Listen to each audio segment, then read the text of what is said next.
First off, I want to give all praises to Yahweh, Bahashem, Yahushai, Bahashem, Rakakodash, the water Yahweh, Bahashem, Yahushai, for allowing me to do another video through Spirit. The water Yahweh, Bahashem, Yahushai, for allowing me to do another video through Spirit. The water Yahweh, Bahashem, Yahushai, for giving us this truth as worms. Double honors to our apostles and elders at Great Millstone, and salutation and blessings to the whole select. And I just wanted to do a quick video. No, this is going to be too long, but I just wanted to do a quick video on Septimius Severus and his lineage, which is called the Severian dynasty. And just going into how Esau fell for 1,000 years. Not going to be too long of a video. Just was looking at some old notes. And you had Septimius Severus in his line. Basically, you had other Jakes before Septimius Severus, which before Septimius Severus even got really to be the king or the emperor of Rome. They had a war called the War of the Five Emperors, and Septimius Severus came out on top. And I just wanted to point something out because he had a son. This is his son, Caracalla,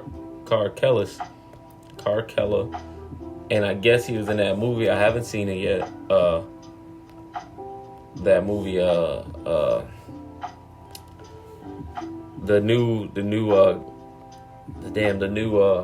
shit, Gladiator 2, and they cast him as an Edomite. They cast him, as you can see. So he got cast as an Edomite, which he would have been an Israelite. He would have been a so-called dark-skinned man, just to show that. And if he's the son of Septimius Severus, a well-known Negro king or Negro emperor of Rome, what else is this devil lying about? So for you people out there who say that, that Negroes, that Marcus Aurelius, Marcus Aurelius, what's the three? I think it's called the five good emperors. Hadrian, that those were Edomites. They weren't. They were Israelites. Hadrian popping it off, rocking a beard, and showing that he was an Israelite, and that Israel took over what they call the Eastern Roman Empire, which Jake took all that over. Jake took over. It was the East and Western Roman empires, which Jake took that over. Jake became rulers and kings over the Roman Empire under what they call the Holy Roman Empire in Constantinople, Spain, all these different areas, Europe. Jake ruled for 1,000 years, which was prophesied to happen. This is something from this article. It says the paths change in AD 193, the so-called year of the five emperors, following the assassination of the much despised Commodus. Out of the bitter period of rivals, calamity, and fighting across the Roman Emperor Severus, which is Septimius Severus, who had whispered support within the army, came out on top. Yep. And look, this is how they have him casted. They had him, his son casted like this in the movie, but this is a better rendition. You see the beard, you see the curly hair. They were Jakes. They weren't the latter end of the Roman Empire was Jake in power. It was not Esau. And the Bible prophesied it of that. It prophesied it of that time when Esau will fall for that 1,000-year period and Jake will come up in power. This is Revelation 20 and verse 1. And I saw an angel come down from heaven, having the keys of the bottomless pit and a great chain in his hand, which was Yahushai. And he laid hold of the dragon, that old serpent, which is a devil and Satan, and bound him 1,000 years. And how was that done? Chiefly by Septimius Severus, but you had other notable Israelites who took charge and was set up in the Roman Empire before even him, who were ruling and making moves and and plays in the planet Earth, chiefly starting with Hadrian. But this is the downfall that happened with the Roman Empire. That serpent, that dragon, fell for a 1,000-year period. You went down, Esau, and Jake came up. And really the same thing is going to happen again, but in righteousness. You're going down and Jake is going to come up. But in righteousness, through our Lord and Savior, Yahweh Shai, he's going to establish us. His kingdom and his domain is going to be established on the earth. And he cast him into the bottomless pit and shut him up and set a seal upon him that he should deceive the nations no more till the 1,000 years should be fulfilled. And after that he must be loose a little season. And we're in that little season now. We're in the time where the dragon, the revival of the Roman Empire, will be established. And you see it now. You see, Elam, Big T, pushing that Roman vibration, especially Big T. I mean, Lil E. Lil E pushing that Roman vibration through the planet Earth. I wasn't even gonna go into that, but Spirit gonna do what it do. The revival of the Roman Empire is clearly back. But when you fell, Jake came up in your seat. Look at that, hitting that Roman salute. And some people say the Hitler salute. Some people say this. Some people say that. It's a Roman salute, man. It's looking like a Roman salute. When you look at the Roman salute and whatever, and why would he do it anyways? What the fuck was the point of doing that? But look, when you look at the Roman salute, and first thing you type on Roman salute, look who pops up: Elon Musk, right there. What the hell's going on? What's happening in the earth, man? But we're living in the revival of that Roman Empire. We see it through the spirit and power of Yahweh Shemel Shai. Esau is back in play. That's why when you keep going down to the verse 7 in Revelation 20, it says, "And when the 1,000 years are expired, Satan shall be loosed out of his prison, and he shall go out to deceive the nations which are in the four corners of the earth," which he's doing. You see the beast in action. You see Babylon in action. You see him making moves in the planet Earth. These things are happening. Why? Because they were prophesied to happen. Just like you fell and you went down for 1,000 years and Jake came up in your stead, you're going to fall again. You're enjoying your little season, your time, and your time is coming to an end. That's why you're doing all these things in the earth. This is why you're moving forward to the MOTB agenda, where you're going to unleash the mark of the beast. The beast being what? That old Roman system being set back up once again. And now they have the technology to really control the planet, to really control the people. And we see it, man. This is that 1,000 years that expired, and Satan is loose out of his prison.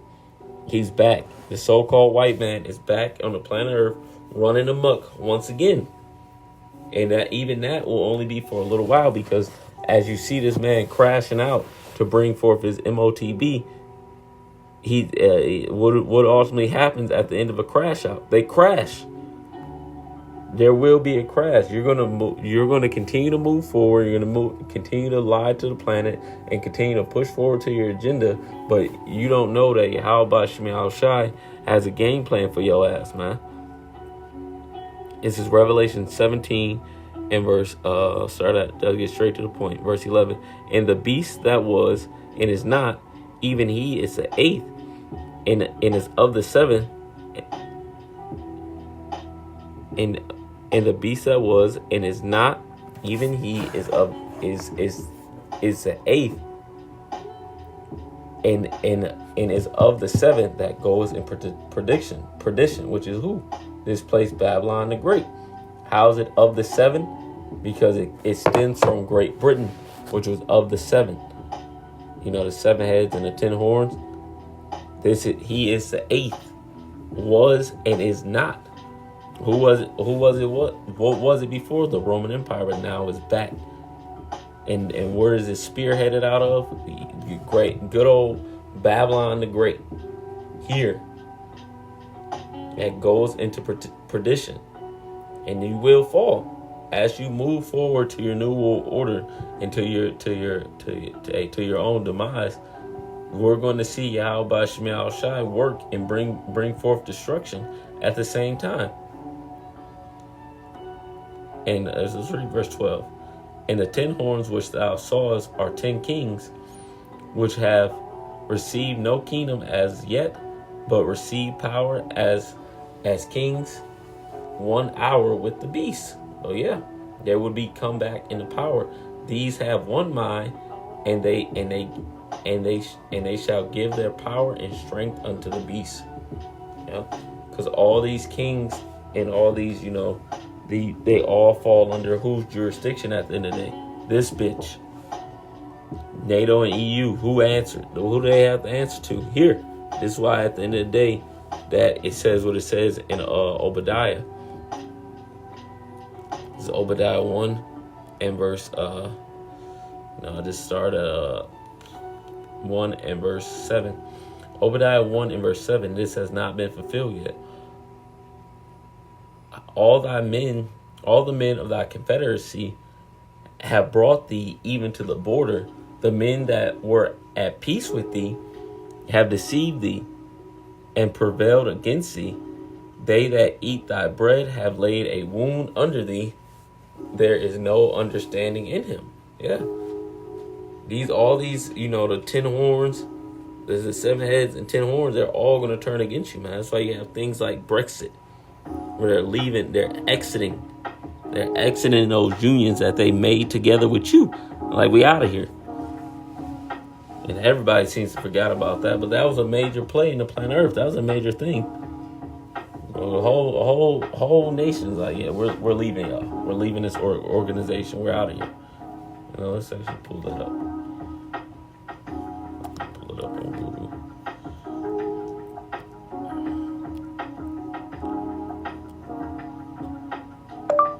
The Brexit.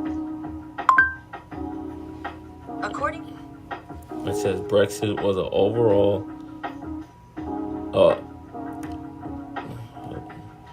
says Brexit was the withdrawal of the United Kingdom from the EU following a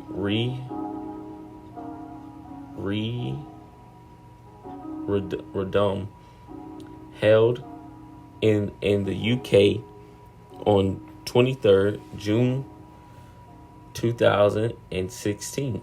Brexit officially took place at 23:00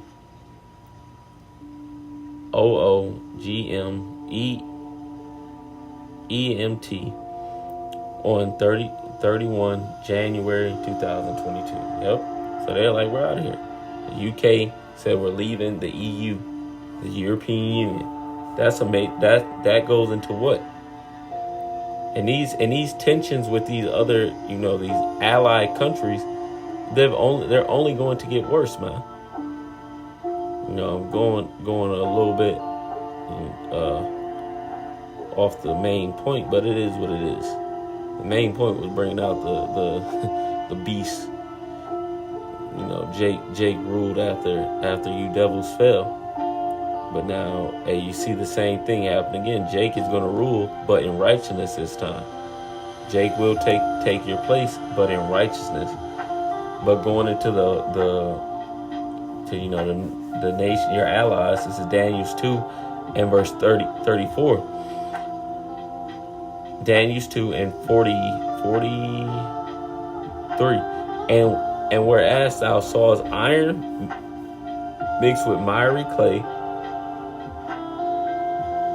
they shall mingle themselves with the seed of men, but they shall not cleave one to another, even as iron is not mixed with clay.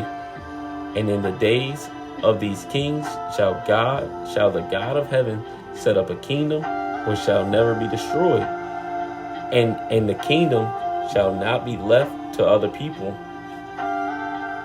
but it shall break in pieces and consume all these kingdoms, and it shall stand forever. So in the midst of your king, which going into that iron mixed with clay, meaning they're all one. Some of these countries is going to be weaker than others, and also y'all aren't going to get along. Iron cannot mix with clay. But with the next verse, it says, in those days, in the days of these kings. So in the time, we're in the time of the kings, the 10 toes. We're in that time, and in the days of these kings, shall the God of heaven set up a kingdom. And how is that first starting off? Through his men. So in the midst of these kings being in power, the kingdom of heaven will be established.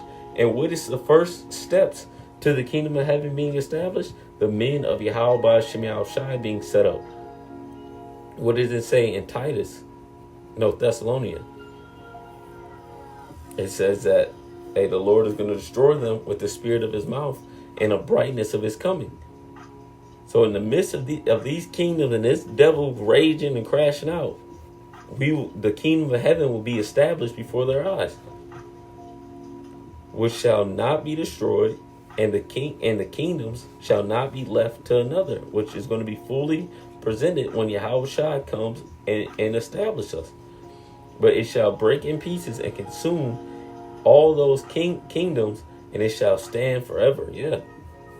Verse 54, for as much as thou sawest, the stone was cut out of the mountain without hands, and it break in pieces the iron, the brass, the clay, and the silver and the gold.